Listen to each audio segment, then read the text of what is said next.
The notch was the elusive projection from the rock where General Elliot wanted to put a gun so he could get right flanking fire on the enemy, on the isthmus. And Sergeant Major Ince came up with the bright idea of digging a tunnel through the rock itself to get to the top of it. That is how the galleries were born. Originally they were called Ince's Galleries, later to be named Windsor Galleries, but that name didn't catch on because everybody knew them as the Upper Galleries. It wasn't until 1993 that they were opened up as a new tourist attraction and renamed the Siege Tunnels.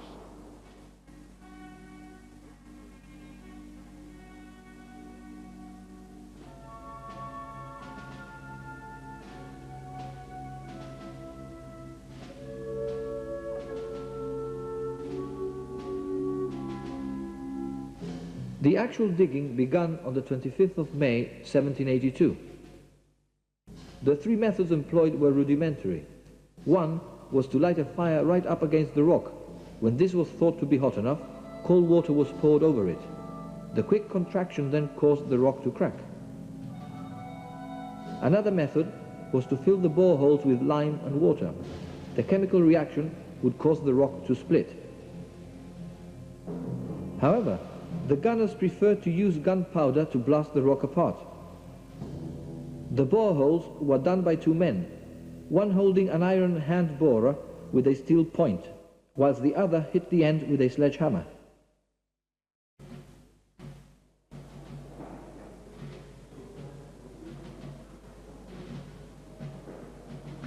It was at this point that conditions were becoming unbearable for the men because of the smoke and the heat. So it was decided to blast a hole in the side for ventilation. And it was immediately decided that it would make a beautiful gun position. So the plan was changed. And rather than go to the top of the notch, they were now going into the middle of it, with embrasures like these being blasted at the side of the rock.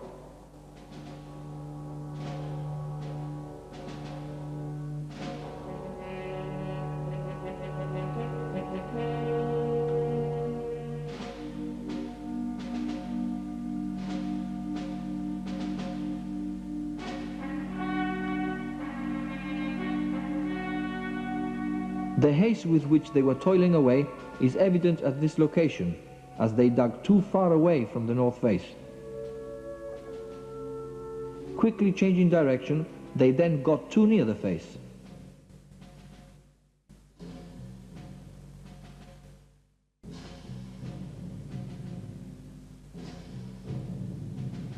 The third and final adjustment takes us further into the siege tunnels.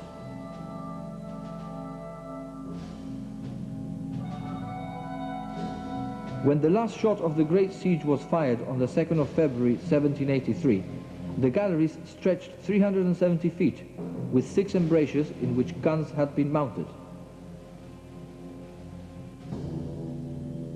This magazine was as far as they had got to.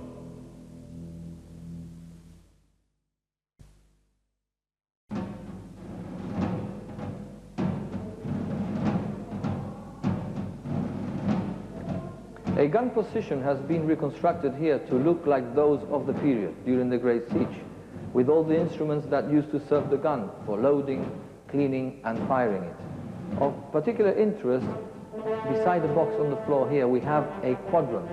It is an instrument which was used to measure the elevation angles of the gun. It is the forerunner of the sextants, which is used for navigational purposes at sea. As work progressed after the siege was over, another chamber below this one was excavated. This was called Cornwallis Hall, after Lord Cornwallis, governor of Gibraltar in 1762.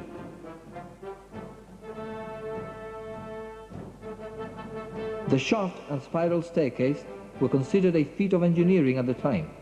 Guns, ammunition and supplies could be hoisted easily to the lower chamber.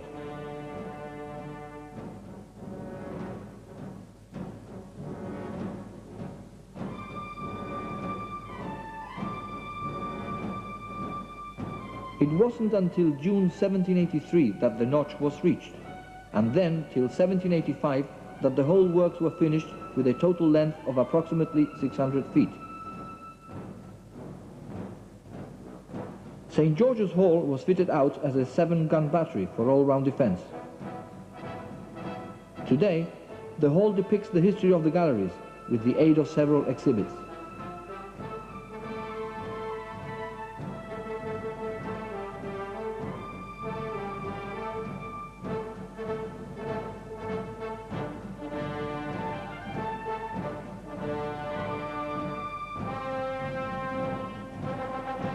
The circular hole in the ceiling, which many believe was used for ventilation purposes, was actually a megaphone, a rather primitive but efficient form of communication, linked with the guns from the fire control post situated on top of the notch. In the year 1878, a banquet was given in this hall by the governor, Lord Napier of Magdala, in honor of American President General Grant during his visit to the fortress.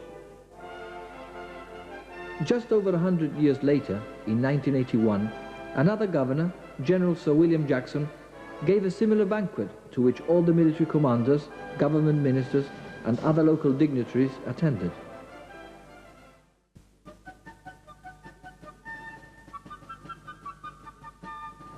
These tunnels are now one of the Rock's major tourist sites.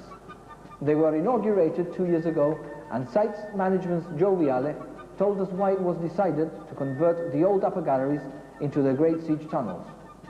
Well, I don't think that we have converted anything into anything.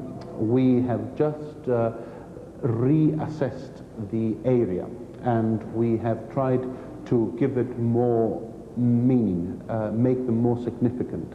Although the whole of the area is now known as the Great Siege Tunnels, the area where we are in now still maintains its old name, and it's still known as Windsor Gallery. So it is just a question of, as I said before, redefining and bringing them more into line as to what they are. They were thought of, they were excavated during the Great Siege, and people feel that much more identified with the area if you give them, if you relate them to history. What attempts have been made to ensure that the Great Siege tunnels are historically correct? Well, the whole project, the whole concept, was thought of sometime in July, August 1992. We then drew up plans of what we wanted done, of what we envisaged we wanted to have within the tunnels. We then we made a presentation, and we approached the Imperial War Museum and the National Army Museum in the United Kingdom in London. And they were the people who advised us as to who we should go to by way of creating the exhibits that we wanted. Of course, this was a process of dialogue. Not everything that we thought of was acceptable, and not everything that was suggested was acceptable to us.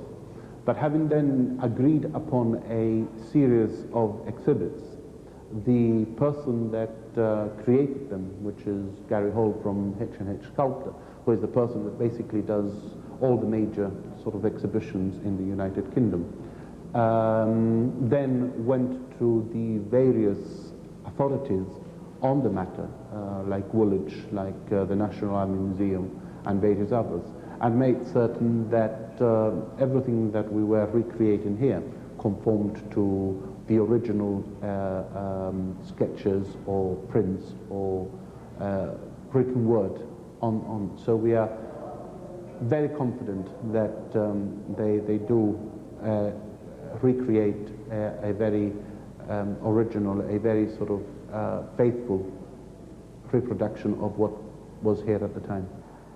What obstacles have been encountered, if any? I don't think we can say that we have encountered any obstacles. You know, when you go about doing a project of this nature, you're bound to, at last minute, find that things don't work exactly as you had anticipated. But I don't think it is right to say that we have encountered any obstacles. We've had a few challenges which we have met, and we're quite encouraged by them. Have you received criticisms or objections about altering the original character of the galleries? We haven't received any objections or criticism to our face. I am sure that there must have been those who have commented adversely on the project. But directly, on the contrary, we haven't, as Sights Management, conducted any surveys on the refurbishment, but we do know that surveys have been conducted independently by other entities, and you know, it does give us a certain amount of satisfaction that the Great Six tunnels have come up tops on it, and you know, from the ordinary man in the streets, we do get very positive and, I dare say, genuine comments on the refurbishment. So we are quite happy and satisfied. Are there any future plans for the development of other tunnels, like, for example, the middle galleries? I don't think it's right to say that there are plans. There are ideas, and I think there is the willingness to do things. Unfortunately, the state that these tunnels are in now require a lot of refurbishment, and with refurbishment you require a lot of funding, and the reality is that funding is not readily available nowadays. I dare say that it's never been, but nowadays it's even more difficult to get. So whilst there are ideas and I think the willingness to get them refurbished and eventually opened to the public, I don't think it is safe to say that there are plans and that this will happen in, argument's sake, 2 or 3 years' time. It could happen before, but there, on the other hand, it could take longer. Holy Land Tunnel leads us to the end of the upper galleries.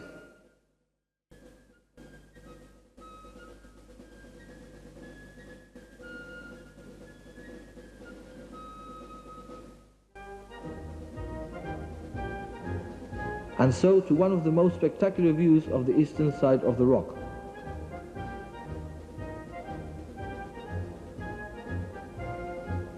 Holy Land got its name because it leads to a ledge overlooking Catalan Bay, which no one had been able to reach until this tunnel was excavated. The ledge itself was known as the Holy Land.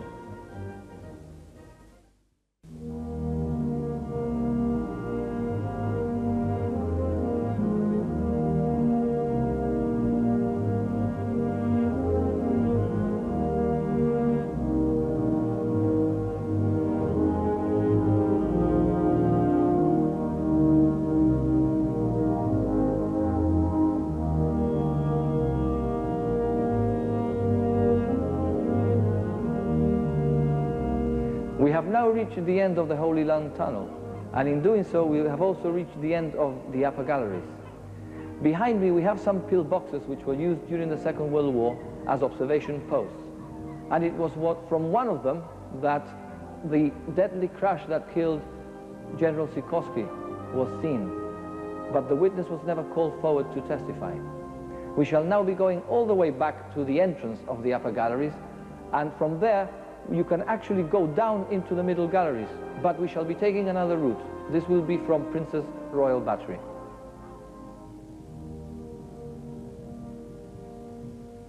The Union Galleries, popularly known as the Middle Galleries, were excavated between 1783 and 1789, after the upper galleries were completed.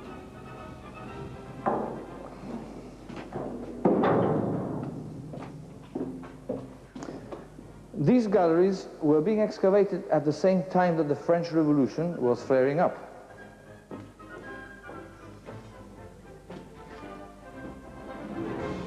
At the original entrance to this gallery, there used to be a number of drawings depicting people being hanged.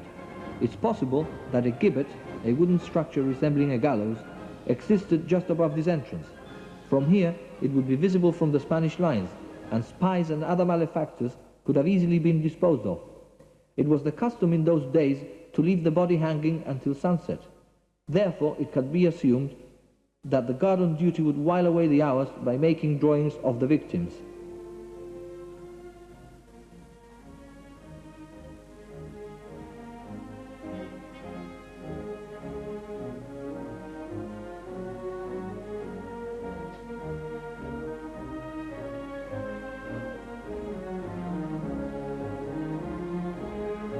Having learnt from their mistakes in the upper galleries, and without the urgencies of conflict, time was now on their side. This meant better planning and more time to excavate roomier galleries.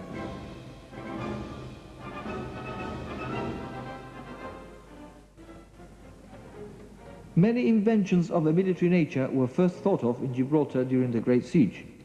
One of them was the use of the short fuse, which caused shells to blow up in mid-air. Another was the light bulb, which became the forerunner of the illumination shells, and the famous red-hot shot, which were known as roast potatoes, which certainly proved their worth against the floating batteries of the time. Not forgetting the depression gun, which was not an actual invention, but a modification, which goes to show that Lieutenant Köhler knew his history of artillery well. Another so-called invention came about as a result of a nasty accident which happened at this spot.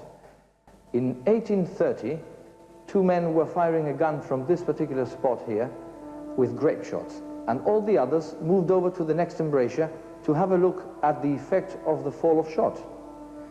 Now, once the gun was fired, there must have been a strong wind blowing, because bits of burning wood from inside the gun were blown back inside the next embrasure. Unfortunately, these fell into a portable magazine, which was right at the very back of the gun position, and that blew up with very, very fatal consequences. No less than 14 gunners were blown out through the other embrasure and were dashed to pieces down below. As a result of that, this contraption here, called a flash curtain, was invented. The rings here had very thick, long pieces of rope hanging down, and the actual gun would stick through it. So on recoil, it would automatically close behind the gun, therefore not allowing any burning bits to blow back in again. But that wasn't the only thing that this curtain was good for, because the most dangerous bit of loading a gun was when the gunners exposed themselves in front of the gun, and that's when snipers from down below would have a go at them. So again, the curtain served as protection for the gun crew themselves.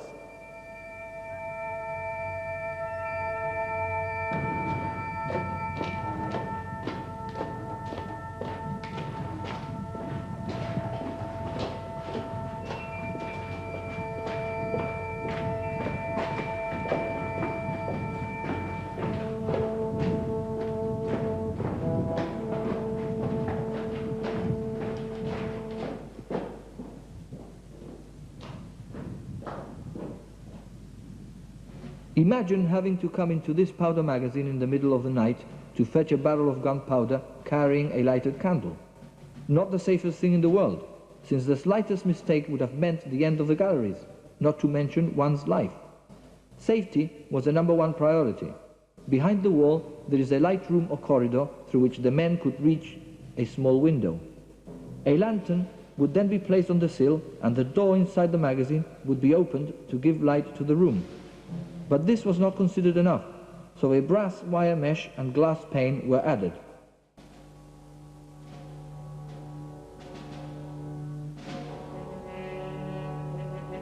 These galleries became the billets for the tunnelers working in the World War II tunnels situated right above us.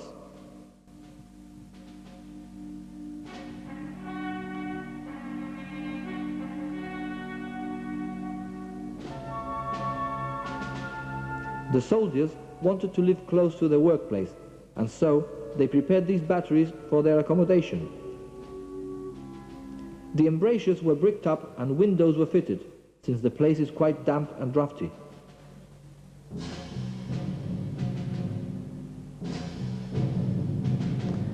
We are now more than halfway down the middle galleries, and we have reached this gun position, which is a classic example of how the place has been used throughout the years for different purposes.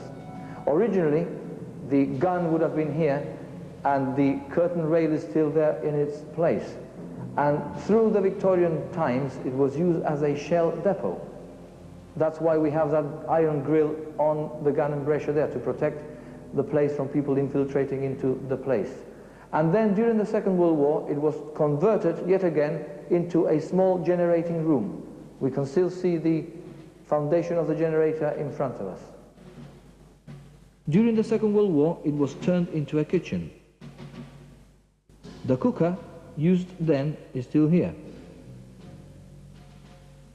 The potable water tanks have not been moved either.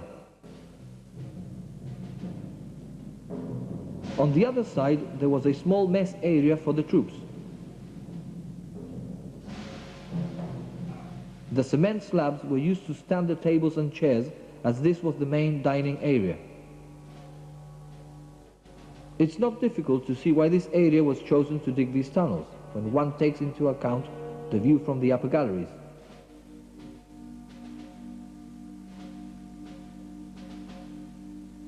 The vantage point is unique, overlooking the northern defences, the Laguna estate and Glacis estate, which in those days would still have been covered by the sea. It's also possible to follow the communication trench and enter the lower Union galleries, which are not as extensive as the upper galleries. A criticism of these communication trenches, written in 1819, complained that in the event of an enemy attack, shot and shell intended for Willis's above and falling short would drop into these trenches, rapidly rolling down and probably inflicting casualties.